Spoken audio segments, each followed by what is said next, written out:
Anyone familiar with Naughty Dog's 2013 game The Last of Us knows full well the terror of the cordyceps fungus. Indeed, the concept of mycelial infection taking over one's whole body is uniquely terrifying to consider. While The Last of Us focuses on the aftermath of it spreading globally, the focus of this video is a different beast. The 2021 South African horror film, Gaia, follows a forestry worker named Gabby as she, during an excursion, is injured in a trap laid by two inhabitants of the forest.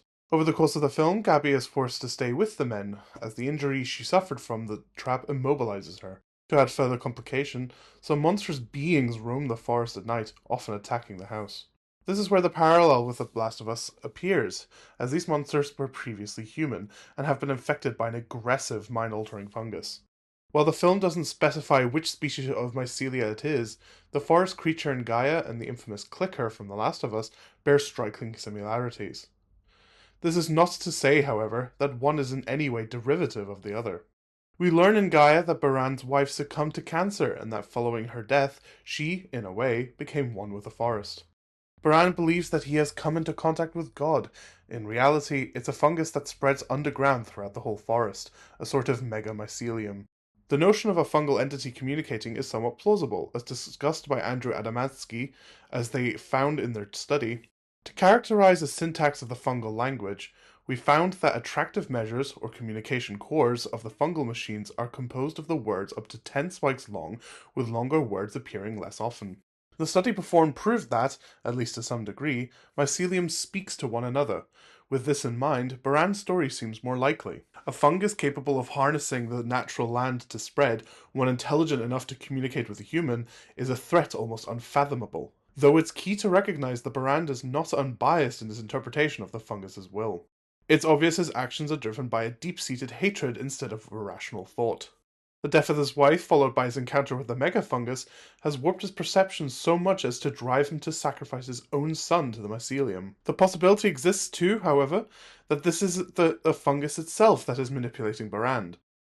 In a study of mycelium performed by Fukasawa and others, they observed the fungus to be capable of memory, insofar as it would grow the same direction repeatedly if it found resources that way. They say, this is a kind of memory of mycelial systems for spatial navigation, and is likely to be advantageous for quickly repairing damaged network connections by regrowing towards self and growing in a direction where resources have been found to be plentiful.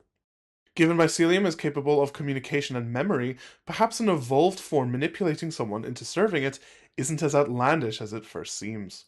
The capabilities of a fungus to grow and learn is something little understood, which is why it is so ripe for horror. In Gaia, we see two ways in which the fungus controls people, one subtle, the other overt. In Baran, we see the subtle approach of manipulating his thinking into serving it.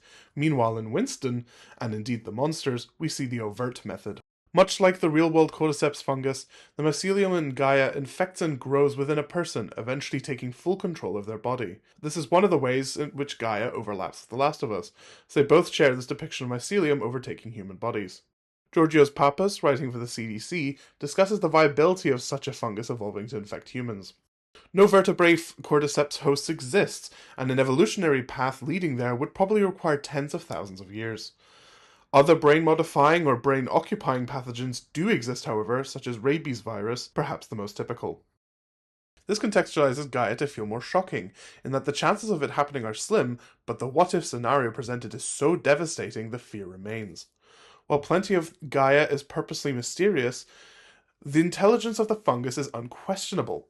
The film's title even makes reference to the Greek goddess of the earth, solidifying that the fungus's origins are terrestrial. As such, the horror in Gaia doesn't come from beyond, it comes from home. These organisms, taken for granted by humanity throughout our existence, have decided to act against us, deliberately and maliciously. A mere plant has the intelligence to enact vengeance on those it deemed wronged it. In the plant world, it seems, smart is the new scary.